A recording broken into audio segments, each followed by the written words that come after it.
Mais um grande jogo do Grêmio, dessa vez uma goleada por 5-0 contra o São Luís. Nesse vídeo daqui eu vou comentar sobre essa vitória com vocês.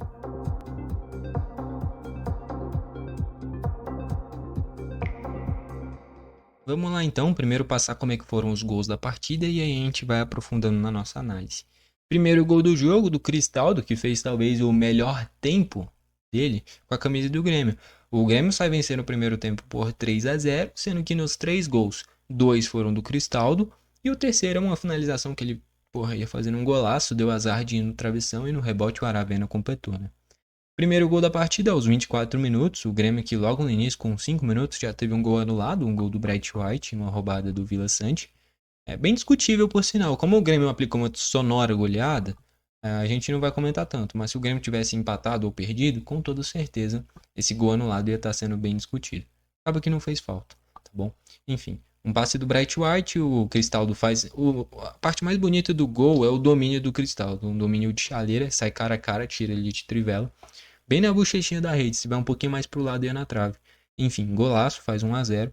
O segundo gol, que é para mim o gol mais bonito do jogo, é uma triangulação espetacular. Tá bom? Uma jogada da direita com infiltração, troca de passes, e aí o Cristaldo já chega cortando a marcação e solta um canudo de esquerda. Tá bom? Já queria destacar para você se inscrever e ativar o sininho, porque ainda hoje eu vou fazer o react desses gols do Grêmio. Então, todos esses gols que eu tô citando, a gente vai ver na prática, tá bom? Então, por isso é importante você estar inscrito com o sininho ativado. O terceiro gol é um lançamento do João Pedro pro Cristaldo, ele dá uma cavadinha. Cavadinha não, ele encobre o goleiro, né? Vai no travessão e o Aravena faz o 3-0 no rebote. Na reta final, Monsalve logo depois de entrar no lugar do Cristaldo, depois de uma defesa do goleiro, que o Aravena ia fazendo mais um, né? O goleiro tira em cima da linha, com o pé mesmo. E o Monsalve domina, finaliza um gol muito parecido com o que foi o gol contra o Caxias, do próprio Monsalve. Ele faz o 4-0 e o Bright White fecha o placar. E um lance que, se ele quisesse, ele podia brecar e dar o passe pro Gabriel Mack fazer o primeiro dele com a camisa do Grêmio. Mas centroavante, cara a cara, o Bright White fechou o olho, encheu a porrada e fez o 5-0. Tá bom? Por sinal, falando em 5-0, daqui uma semana tem Grenal, né? E, com certeza, o principal jogo do Grêmio nesse início de temporada. Olhando aqui primeiro pelo gol, o Gabriel Grando. O Grando, no primeiro lance do segundo tempo, foi muito exigido. Um chute de fora da área que ele faz uma grande defesa. A única defesa difícil que ele fez no jogo. E no segundo tempo ele acabou se atrapalhando, tá? Teve um erro de saída que ele vai dar um chutão, não pega muito embaixo da bola, ela vai no jogador do São Luís. E o Vila Sante se recompõe muito bem, o Vila que fez um grande jogo. E o Grando se safa ali. Teve uma outra saída dele ruim também. Então, um segundo tempo que o Grando não passou segurança, tá bom? Meio de semana vai ter jogo contra o Juventude. Esse é um jogo pro Grêmio fazer que nem fez contra o Monsum. Mesclar jogadores, dar oportunidades. O Egiar começar como titular, o João Lucas ir na lateral direita. Se bobear, o Pedro Gabriel receber uma oportunidade na esquerda. O Nathan Felipe voltar para a zaga. O André poder começar como titular. O Arias e o Monsalve de titulares. O próprio Thiago Volpe já fazia a estreia dele e a gente vê como é que ele reage nesse primeiro teste dele. Eu acho que já é o momento ideal contra o Juventude, tá bom? Enfim, o Grando não fez um bom segundo tempo. Mas o Grêmio venceu e de novo sem ser vazado. O Grêmio é a única equipe da Série A que não tomou nenhum gol até o momento. Então tem que se destacar a linha defensiva inteira, o próprio goleiro, mas vale destacar o Grando nesse início de temporada, não fez nenhuma grande defesa, justamente porque o Grêmio não está deixando os adversários nem chegarem perto. A diferença dos outros jogos é que, se a gente reparar, o Grêmio venceu por 4-0 contra o Caxias, venceu, mas todos os gols no segundo tempo. O Grêmio venceu por 3-0 do Monsum, venceu, mas 2 desses 3 gols no segundo tempo. Esse foi o primeiro jogo que o Grêmio já foi para o segundo tempo com o resultado definido. Até por isso o Grando sofreu mais perigos, teve algumas bolas mais próximas do gol, porque o jogo já estava morto. O Grêmio, dos 10 até os 30 minutos do segundo tempo, não demonstrou o que vinha demonstrando no início da temporada. Quando faz as mexidas, que demoraram para acontecer, inclusive, eu acho que o Quinteiros demorou para mexer, inclusive, já pensando nesse jogo no meio de semana. Como ele vai com um time misto, os caras que estão, pelo menos é a tendência, né? Os caras que estavam no banco são os caras que devem começar desde o início do jogo contra o Juventude. É por isso que eu acho que ele colocou menos tempo. E aí ele foi desgastando mais os titulares, né, que começaram o jogo, e aí o Grêmio foi diminuindo o ritmo e o São Luís foi crescendo. Tanto é que depois que faz as substituições, aí sim o Grêmio faz mais 2 gols, né? Enfim, até por isso o Grando sofreu mais perigo no segundo tempo. Na linha de defesa, começando pelos laterais, o João Pedro e o Vieri. Excelente jogo do João Pedro, atacando muito bem. Esse lado com o João Pedro e Pavon foi um lado espetacular. O Pavon, por sinal, grande jogo, tá massa. Primeiro aqui o João Pedro, excelente jogo por esse lado direito. E o Vieri, cara, eu gosto muito do Vieri, é um zagueiro que é muito bom tecnicamente, canhoto, alto, muito rápido, bom tecnicamente. Tanto é que teve várias construções nas jogadas, lá no início mesmo. Não do jogo, mas no início da construção. Que o São Luís fazia essas marcações pressão, ele conseguia sair tanto com passes com a perna esquerda, tanto com passes com a perna direita, usando o volante, virando o jogo com a perna direita em um momento de pressão. O Vieri nessa construção foi muito bem. Talvez ele não tenha o cruzamento de um lateral, até porque ele é zagueiro. Mas dando ritmo para ele nessa lateral, tem um potencial muito grande, porque ele é um cara que defende bem, naturalmente por ser zagueiro. E além disso, ele é muito rápido e ele é bom tecnicamente. Então ele pode contribuir muito para esse lado esquerdo. E quando ele chegou à frente, até deu alguns cruzamentos perigosos. Não tão direcionados para os jogadores, mas usando a força, né? Que atravessando a bola pela área, em alguns momentos ele deu perigo. O Vieri fez mais um bom jogo, tá bom? A dupla de zaga com o Rodrigo Eli e Gemerson, os dois muito bem. No meio de campo, o Vila Sante e o Dodi bem e o Vila Sante espetacular. O Vila Sante fez um grande jogo, dando ritmo pro time. Teve, acho que lá para uns 35 do primeiro tempo, o Vila Sante começou a pegar a bola, distribuir para um lado pro outro, se movimentar, parecia, cara, coisa linda. O que o Vila Sante jogou foi espetacular, tá bom? Jogou demais. E aí nessa linha mais ofensiva, começando pelos pontas, o Pavon e o Aravena. Pavon, um grande jogo, excelentes viradas de jogo, boa finalização, bons passes, o Pavon tá jogando demais. Fora que ele é a cara do Grêmio, ele é um cara aguerrido, um cara que dá a vida, um cara que vai errar muito, vai, mas ele erra, ele tenta de novo, ele erra, ele mesmo tenta corrigir. Ele às vezes é meio maluco, né? Que o carrinho que ele deu poderia ter sido até expulso se é um pouquinho mais forte. O cara deu uma tesoura lá na frente. Então assim, o Pavon é completamente maluco, mas ele é um maluco do bem. Enfim, grande jogo, um início de temporada muito bom do Pavon. Hoje é titular absoluto do Grêmio. Pela ponta esquerda, o Aravena precisava desse golzinho, é o primeiro gol dele na temporada, eu acho. É, aproveitou ali o rebote, teve uma bola na trave dele que ele fez tudo certinho, deu um pouquinho de azar. E no gol do Monsalve, no segundo tempo, é um chute do próprio Aravena, um chute que era com a perna ruim e, de certa forma, com pouco ângulo. Ele conseguiu acertar o gol e é por isso que a jogada continuou viva pro gol do Monsalve. É um jogo bom do Aravena, talvez o melhor desse início de temporada dele. Cristaldo, com certeza, também o melhor jogo da temporada até o momento dele. Primeiro tempo espetacular, tá bom? No segundo tempo, assim como o time inteiro titular, até uns 25, 30 do segundo tempo, quando foram as mexidas, estava todo mundo meio cansado. Quando tem as substituições, o Grêmio vai num pique muito maior e tranquilamente eu acho que os caras poderiam jogar por mais uns 20 ou 30 minutos e esse placar a gente estaria falando de uns 7 ou 8-0. Porque o Grêmio terminou o jogo e dava pra ver que o Cuejá queria continuar jogando, o restante do time queria continuar jogando. Ano passado parecia que dava é, 25 do segundo tempo, o Grêmio queria que acabasse o jogo. E hoje não, hoje o juiz apita o final do jogo e os caras querem continuar jogando, continuar fazendo gols, né? Então, assim, é a mentalidade do time que mudou muito. Hoje o Grêmio é um time muito mais promissor. Pode acontecer o que aconteceu com o Thiago Nunes, né? De fazer um início de temporada espetacular pelo Grêmio e começar muito mal o brasileiro e desandar tudo. Pode acontecer, a gente não é dono do futuro.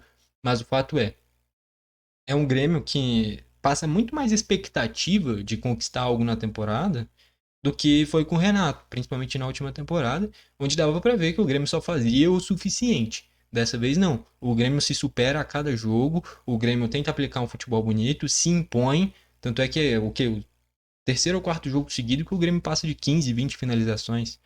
Tinha um jogo no ano passado contra o Atlético Goianiense, contra o Cuiabá, que o Grêmio não dava 10 chutes direito. Então, assim, é a postura. O Grêmio hoje é um time muito mais protagonista. E até por isso, nos últimos 3 jogos, o Grêmio fez o quê? 4-0 no Caxias, 3-0 no Monsun, já foram 7, com mais 5 aqui. Nos últimos 3 jogos, o Grêmio fez 12 gols e não sofreu nenhum. Então, assim, faz tempo que o Grêmio não apresentava um futebol tão bonito, tão vistoso, e principalmente o empenho dos jogadores. Porque assim, se você tem uma ideia de jogo, tá se esforçando ao máximo e de vez em quando tem algum tropeço ou outro, beleza. O problema é quando você vê que o time é bom, não rende e não tinha resultado, como era ano passado, né? Então, só desse início de temporada já dá uma expectativa muito grande em cima do trabalho do Quinteiros à frente do Grêmio. E o Cristaldo, um grande jogo. Eu acho que eu já comentei aqui no canal, para mim o Monsalve é o melhor jogador do Grêmio, tecnicamente falando, ele é o melhor. Mas realmente faz sentido ele vir do banco. Porque é a mesma coisa o Bright White e o Arezo. A gente tem que olhar também por causa da idade, né, cara? O Cristaldo e o Bright White não são idosos em reta final de carreira. Mas são caras bem mais experientes e bem mais velhos, querendo ou não, do que o Monsalve e o Arezo.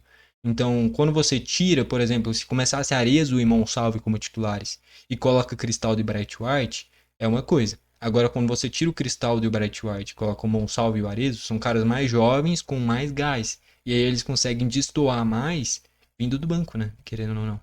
Então, acho que realmente faz sentido o Monsalve e o Arezzo serem titulares. Mas o fato é, hoje o Grêmio tem dois dos melhores meias do futebol brasileiro e dois dos melhores centroavantes do futebol brasileiro e da América do Sul, que é o Cristaldo e o Monsalve, o Bright White e o Arezzo. Os quatro são muito acima da média, tá bom? Então, assim, o Grêmio tá muito bem servido. O fato é esse. Então, assim, quesito meio-campistas e centroavante, não tem o que reclamar. O Grêmio tá muito bem servido. E o Bright White, mais uma vez, muito bem, fez um gol no início do jogo, infelizmente é anulado. E na reta final, obcecado pelo gol, vai lá e faz o dele também. Vindo do banco, o Cuejá ao longo da temporada não faz muito sentido ele vir do banco, porque o ritmo do time diminui com o Cuejá, é um cara mais rítmico, de organiza o jogo, passa pra lá, passa pra cá, passa pra lá, pra cá. Com o Dodi Vila Sante é um time bem mais intenso, né? Mas tecnicamente o Cuejá sobra e eu acho que o meio de campo que todo mundo quer ver é Cuejá e Vila Sante, né? Mas enfim, o Cuejá ainda claramente um pouquinho distante do ritmo dos outros, mas tecnicamente ele sobra, tem uma qualidade no passe muito boa. Edenilson, mais uma vez bem, mais uma assistência, dessa vez para o Bright White. É um início de temporada muito bom do Edenilson, só nesses 3 ou 4 jogos ele já jogou mais do que ele fez na temporada passada inteira. E o Monsalve, muito acima da média. Primeiro lance dele, ele faz um lançamento espetacular e chega finalizando para fazer o gol dele. Esse 37 aqui é o Gabriel Mack. O Mack, claramente, a parte física destoa muito. Ele tem 16 anos, não tem o que fazer. Mas o Quinteiros vem lidando muito bem com isso. Em jogos que já estão acabados, que não tem como o adversário reagir, é aí que você coloca o Gabriel Mack. Porque o cara, fisicamente, tomada de decisão, ele vai estar muito abaixo dos outros. A habilidade, ele é diferenciado. Ponto, a gente já sabe disso. Agora, nesses outros quesitos, ele fica muito abaixo, não tem o que fazer. O cara tem 16 anos. Então, o Quinteiros vem dando muito mais minutagem do que eu imaginava, inclusive pro Mac. É o segundo jogo seguido que ele joga. E tá correto. É uma das grandes promessas do futebol brasileiro. E tem que entrar nesse tipo de jogo mesmo. Não adianta nada colocar o Mac em um jogo difícil que tá 1-2-0. Porque, por exemplo, teve um lance que ele entrou, ele errou a tomada de decisão, errou o passe. E se é um jogo mais difícil, ele vai ser talvez até vaiado se ele errar muito dessa forma, como foi o que já aconteceu, inclusive, com o Nathan Fernandes, né? Que também é uma promessa, querendo ou não. Então, a forma com que o Quinteiros vem usando com o Gabriel Mack é, para mim, a forma corretíssima. Mas eu acho que tá muito longe do Mack chegar a brigar por titularidade. Muito, muito, muito, muito, muito longe. Até pela parte física, enfim. Mas em jogos definidos assim, é muito interessante essas oportunidades que ele tá tendo. E o Martins entrou no lugar do Gemerson. Pra mim, a zaga titular do Grêmio é Rodrigo Eli, Gustavo Martins. E aí, tendo o Vieri e o João Pedro nas laterais, tá muito bem. Porque não é uma média de idade alta, né? O João Pedro deve ter lá pra 27, 28 anos. O Vieri e o Martins, não, o Vieri eu acho que tem 20, o Martins não passa de 23, 24. O Eli seria o mais experiente, mas sobrando na parte física também. Pra mim, essa é a zaga titular hoje do Grêmio. João Pedro, Rodrigo Eli, Gustavo Martins e Vieri. Mas o Gemerson começou bem a temporada também. Beleza? Estatísticas: 17 finalizações do Grêmio, sendo 8 a gol, fora gol anulado, fora bola na trave, 5-0, ficou até barato. 7 do São Luís, sendo 1 a gol, que foi o chute no início do segundo tempo. Posse de bola, mais uma vez, o Grêmio foi avassalador, 63% a 37%, tá bom? Contra o Caxias teve mais, contra o Monsun teve mais, contra o São Luís teve mais. Pode parecer besteira, pode parecer que é óbvio, mas ano passado o Grêmio não conseguia isso. contra o Atlético Goianiense, contra o Cuiabá, contra o Criciúma, contra qualquer time, o Grêmio não se impunha em quesito finalizações, em quesito escanteios, posse de bola, em nada disso. Hoje é um Grêmio que tem um volume de jogo muito maior. Quanto maior o seu volume de jogo, maior as suas oportunidades. Quanto maior as suas oportunidades, maior a tendência de gols. Quanto mais gols, mais vitórias, por aí vai. Então, assim, é meio que essa lógica. Pode ter jogos que os atacantes estejam mal, percam gols e o Grêmio perca. Mas jogando desse jeito, no longo prazo, o time vai dar muito mais resultado do que era ano passado, que nem o Renato mesmo falava, jogando só pelo resultado. Ele mesmo falava, vai jogar feio, mas vai pontuar. E assim, no longo prazo, isso é pensamento de time pequeno. Quem tem que falar assim é o São Luís, quem tem que falar assim é o Mirassol, quem tem que falar assim é o Sport, não o Grêmio. Com todo respeito a essas equipes citadas, mas o Grêmio está no patamar muito superior. E não pode ter um pensamento tão pobre quanto era o do Grêmio do ano passado. Passes quase que o dobro, 415 a 243, precisão dos passes passando a 80% de novo, e o jogo do ano passado que beirava 60%. Faltas 20 do Grêmio, tendo 4 amarelos, 14 do São Luís tendo um amarelo. É muito porque o Grêmio já faz essa marcação pressão lá em cima. Então quebrou a primeira linha, faz a falta. Não é feio tomar cartão amarelo, não é feio fazer falta. Feio é tomar um bando de gol. Tanto é que se você reparar, por exemplo, aquele jogo que o Grêmio perdeu só por 1-0 pro Palmeiras. Mas se não fosse o Marquezinho, era jogo para uma goleada histórica. Acho que o Grêmio não fez direito nem 7 faltas. Dessa vez fez 20 e não tomou nenhum gol e fez 5. Então assim, a falta é um recurso para ser utilizado. Pode falar o que for. Mas é feio. Mas estraga o jogo. Dane-se. Tá dando resultado? Segue fazendo. E é isso. Impedimentos 2 pro Grêmio, 1 pro São Luís. Inclusive um desses do Grêmio foi o gol anulado do Bright White. Escanteios 8 pro Grêmio, 6 pro São Luís. A maioria deles nesse início, até uns 30 do segundo tempo, onde o Grêmio já estava cansado, que eu falei. Não à toa, quando faz as mudanças, entre ali 4 jogadores de uma vez, né? Entrou o Cuejar, o Elenilson, o Monsalve e o Martins ao mesmo tempo. Quando eles entram, o Grêmio faz mais 2 gols nessa reta final, né? Então, é um elenco do Grêmio que está muito forte, fora que não entraram jogadores que contribuem muito, como é o Arezo, como é o André, que entraram muito bem nesse início de temporada, tá bom? Então, é um Grêmio que vai se montando, é um Grêmio que vai se organizando, e é mais um grande jogo do Grêmio, tá bom? Espetacular. Atropelo 5-0 para cima do São Luís. Craque da partida, pra gente fechar aqui, pra mim é o Cristaldo. Primeiro tempo dele espetacular, graças a ele, acabou o primeiro tempo com o jogo já definido. 2 gols e no outro do Aravena, uma bola que ele finaliza no travessão e deu uma dose de azar, por isso não entrou. E aí o Aravena completou, estava atento para fazer o gol dele. Então, para mim, o craque do jogo foi o Cristaldo, e isso é uma boa amostra da competitividade nessa vaga de meio de campo. Porra, Cristaldo e Monsalve são titulares em pelo menos 15 das 20 equipes que vão disputar a Série A. Os caras sobram, tá bom? Enfim, não sei se 15, mas em quase todas, tá bom? Gostou do vídeo? Deixa o like. Não gostou, deixa o dislike. Não se esquece de se inscrever e ativar o sininho pro YouTube te mandar os vídeos novos. Valeu e falou!